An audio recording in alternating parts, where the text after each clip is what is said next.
Assalamualaikum warahmatullahi wabarakatuh. Wassalatu wassalamu ala asrofil anbiya'i wal mursalin Nabina Muhammadin sallallahu alaihi wasallam wa ala alihi washabihi ajmain. Ittaqullahu haqqa tuqatihi wa la tamutunna illa wa antum muslimun. Oke, selamat siang para sedulur YouTube, ketemu lagi dengan saya Agung. Oke teman-teman, di siang hari ini saya pengen ngajak ngobrol teman-teman tentang hal-hal yang bersifat religius. Kalau mengingat ke belakang, saya jadi teringat ketika saya dulu kuliah ya teman-teman. Pada waktu dulu ketika saya kuliah di D3 keperawatan dulu, setiap dari kami itu selesai sholat berjamaah, ada salah satu dari kami itu maju untuk membacakan ceramah singkat ya. Kalau dulu disebutnya kultum atau kuliah 7 menit. Nah sekarang masa kuliah udah lewat.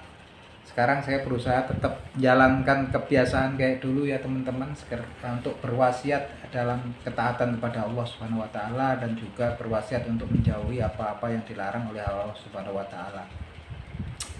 Jadi teman-teman, di siang hari ini saya pengen mengutip salah satu ayat di kitab suci Al-Qur'an, yaitu surat Al-Qasas di ayat 85 ya gitu. Yang bunyinya sebagai berikut. Bismillahirrahmanirrahim. Alladzi farada 'alaikal qur'ana la radduka ila ma'ad. Rabbi a'lamu man ja'a bil huda wa man huwa fi dhalalim mubin. Yang artinya sebagai berikut. Dengan nama Allah yang Maha Pengasih, dan lagi Maha Penyayang. Alladzi farada 'alaikal qur'ana, jadi di Allah Subhanahu wa taala dia yang mewajibkan kamu untuk menjalankan Al-Qur'an, maksud la radduka ila ma'ad, akan mengembalikan kamu ke tempat kembali, ke tempat asal kamu.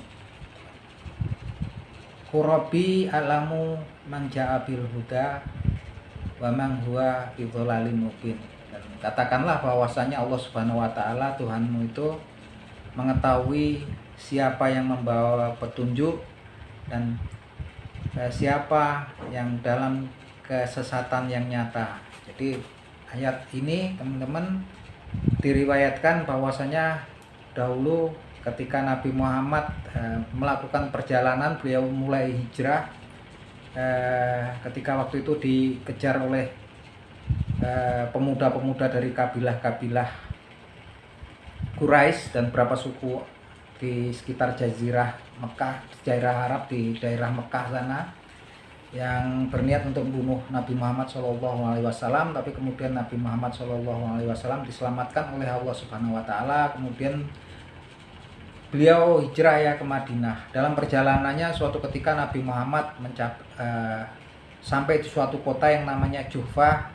Pada waktu beliau beristirahat di kota Juhfah itu, beliau merasa sedih ya, dan merasa pengen banget untuk kembali lagi ke kota Mekah, tempat beliau dilahirkan dan beliau dibesarkan di sana.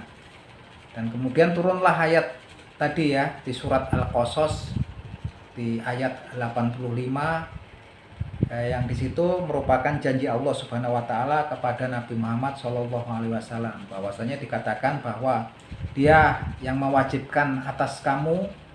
Dia di sini adalah Allah Subhanahu wa taala yang mewajibkan atas kamu Nabi Muhammad SAW untuk melaksanakan hukum-hukum dan perintah-perintah yang ada di Al-Qur'an, sungguh akan mengembalikan kamu ke tempat asal kamu.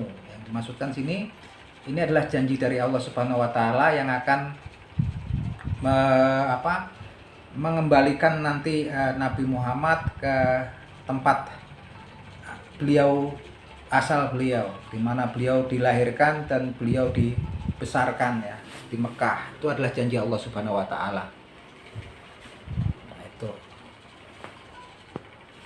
Dan kemudian Allah, katakanlah bahwa Allah Subhanahu wa taala lebih mengetahui bahwasanya siapakah yang membawa petunjuk dan siapakah yang dalam kesesatan yang nyata. Dan akhirnya memang terbukti setelah beberapa tahun kemudian Nabi Muhammad SAW bermukim di Madinah.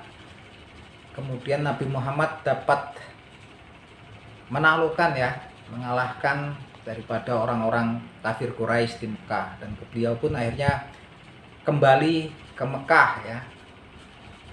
Kembali ke Mekah, dan inilah salah satu bukti bahwasanya kebenaran dan kebesaran daripada Al-Qur'anul Karim yang merupakan firman Allah Subhanahu wa taala, di mana di situ bahwasanya janji Allah Subhanahu wa taala adalah benar adanya. Memang dibuktikan pada akhirnya Nabi Muhammad SAW dapat mengalahkan kaum kafir Quraisy di Mekah, dan dapat kembali lagi ke tempat di mana beliau dilahirkan dan beliau dibesarkan ya. Itu teman-teman, jadi itulah kalau kita menilik dari ayat tersebut bahwasanya janji Allah itu benar, dan sejarah membuktikan itu kan. Artinya di sini banyak juga janji-janji Allah tentang surga, tentang neraka. Kita harus yakin betul bahwasanya itu adalah benar adanya. Oleh karena itu kita betul-betul harus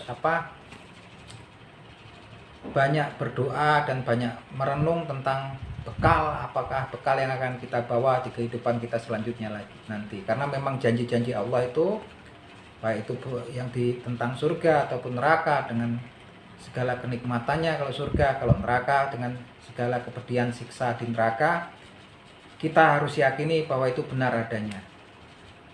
Kita harus yakin seyakin-yakinnya sampai timbul rasa takut kalau kita mendengar cerita tentang neraka, dan timbul rasa berharap yang sangat besar ketika kita membaca ayat-ayat suci Al-Quran yang berkaitan tentang surga. Oke, itu teman-teman. Jadi sekedar kultum kuliah 7 menit di siang hari ini, semoga bermanfaat, dan saya selalu mendoakan bagi siapa yang mendengarkan kultum ini agar mendapatkan taufik dan hidayah dari Allah Subhanahu wa taala, dan mendapatkan pahala sebagai bekal di kehidupan kita ya nanti. Oke, itu teman-teman. Wabillahi taufik wal hidayah. Wassalamualaikum warahmatullahi wabarakatuh.